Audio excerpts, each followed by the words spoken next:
గౌరవనీయులైన ఫాదర్స్కి, సిస్టర్లందరికీ మరియు దేవుని బిడ్డలైన మీ అందరికీ, మరి ముఖ్యంగా చిన్నపిల్లలందరికీ యేసుక్రీస్తు పుట్టినరోజు శుభాకాంక్షలు.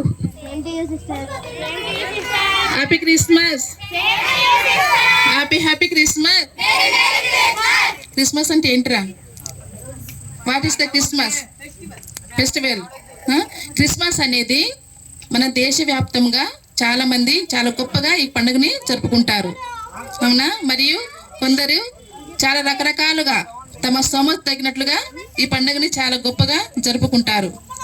క్రిస్మస్ అనగానే మనకి ఏమి ఫస్ట్ గుర్తొస్తుంది? ఫస్ట్ మనకి స్టార్. ఎక్కడ పెడతారు? స్టార్ ఎక్కడ పెడతారు? ఇంటి మీద. ఇంటి పెట్టలేరా? ఇంటి మీద పెడతారు. తర్వాత మన ఇంటిని శుభ్రపరచుకుంటారు. మరి మీ తల్లిదండ్రులు ఏం అడుగుతారు? మీరు కొత్త బట్టలు, మరి ఇంకా డాన్సులు, పాటలు. ఇప్పుడు చూడు ఎంత సంతోషంగా మనం ఆడుకుంటున్నాం, అవును కదా? అది నిజమైన క్రిస్మస్ కాదు. క్రిస్మస్ అంటే ఏంటి? ఆ దేవాది దేవుణ్ణి, ఆ దివ్య బాలయేసుని ఏం చేయాలి? మనం మన హృదయంలోనికి ఆహ్వానించుకోవాలి, అవునా? అదే విధంగా ఆహ్వానించిన తర్వాత ఏం చేయాలి? మనం యేసు కొట్టికి మన హృదయం రాడు. మన హృదయం ఎలా ఉండాలి? శుద్ధంగా, పరిశుద్ధంగా ఉండాలి, అవునా? చిన్నపిల్లలు చూడ వినాలి. మన హృదయం ఎలా ఉండాలి? పరిశుద్ధంగా ఉండాలి. పరిశుద్ధత ఎట్లా వస్తుంది? పరిశుద్ధత ఎలా వస్తుంది? పరిశుద్ధత మనం మీ తల్లిదండ్రులు ఏం చేస్తారు? మీ పుట్టినరోజు పండుగ చేస్తారా? ఏం చేస్తారు? మీ పుట్టినరోజు పండుగ ఏం చేస్తారు? మీ తల్లిదండ్రులు గిఫ్ట్ తెస్తారు, మంచి మంచి బట్టలు తెస్తారు.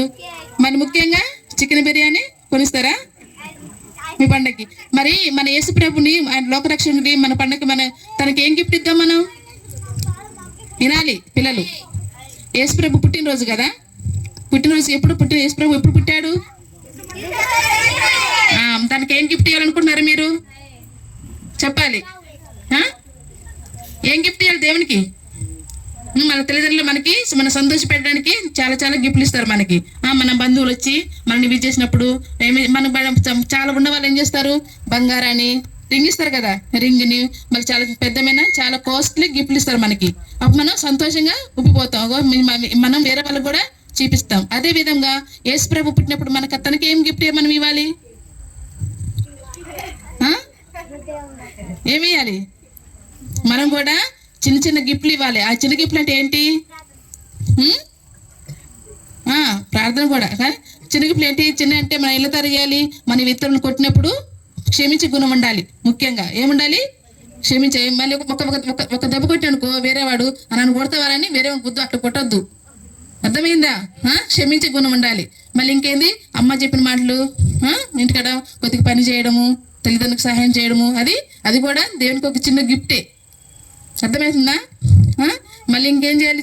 చర్చికి కూడా వచ్చి ఏం చేయాలి? చర్చికి వచ్చి ప్రార్థన చేసుకోవాలి.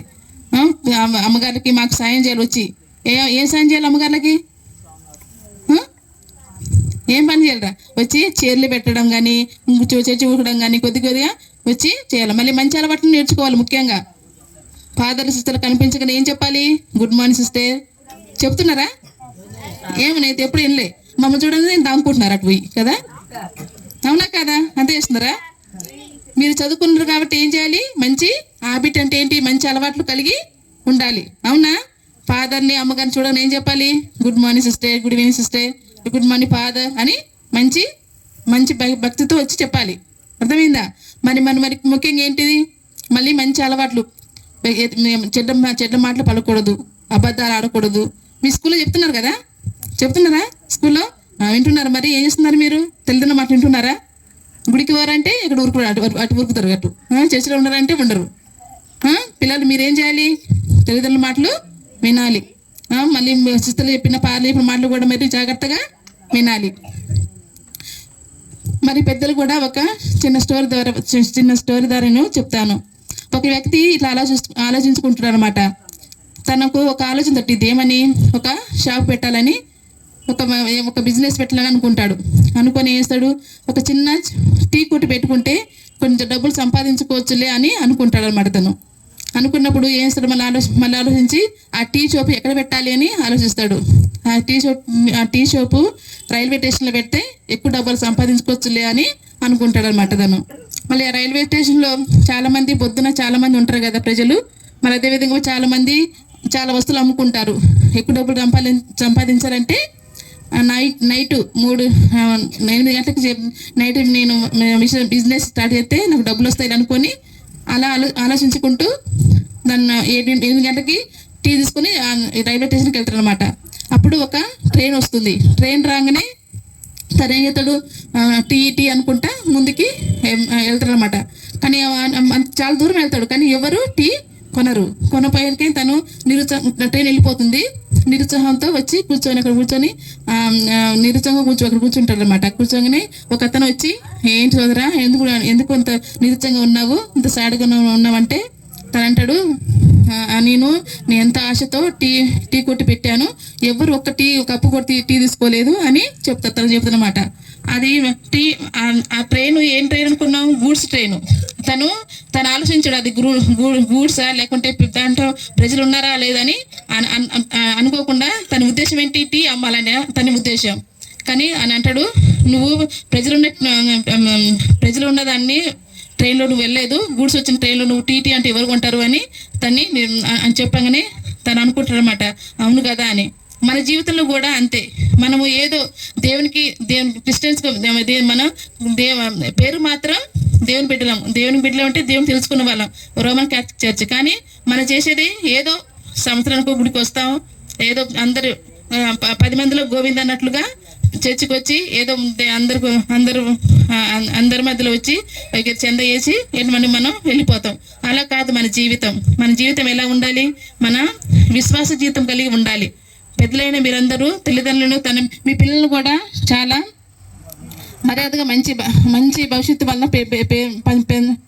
వాళ్ళకి మంచి భవిష్యత్తుని ఇవ్వాలి. పిల్లల్ని మంచి మార్గంలో నడిపించాలి. అదేవిధంగా పిల్లల్ని కేటకిజం పంపించండి. మీ పిల్లలు మీ మాట వినకపోతే ఎవరు మాట వింటారు?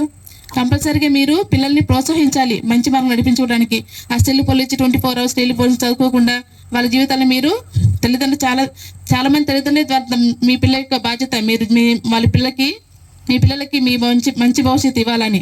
అంతేగాని పిల్లల్ని వాళ్ళకి ఇష్టం వచ్చినట్టుగా వాళ్ళు మారం చేస్తే వాళ్ళని ఓదార్చడం, వాళ్ళు తప్పు చేస్తే కొట్టకుండా ఉండి శిక్షించకుండా ఉంటే వాళ్ళు పెద్ద తర్వాత వాళ్ళు మీ మాట వినరు. మనం చెట్టు పెట్టినప్పుడు అది మన స్ట్రేట్గా ఉందా లేదా అని మనం గమనిస్తాం. ఒక చెట్టు వంగిపోయినప్పుడు అది మనం కట్టి పెట్టిదని స్ట్రేట్గా నిలబడతాం.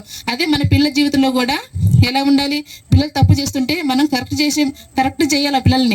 పిల్లల్ని నా కొడుకు నా బిడ్డ మంచి పనులు నడుస్తున్నారా లేదా, చిన్నప్పుడే అయ్యో నా కొడుకుని కొడితే బాధపడతాడు అని పిల్లల్ని కొట్టకుండా వాళ్ళు అలారం ముద్దుగా పెంచుతారు.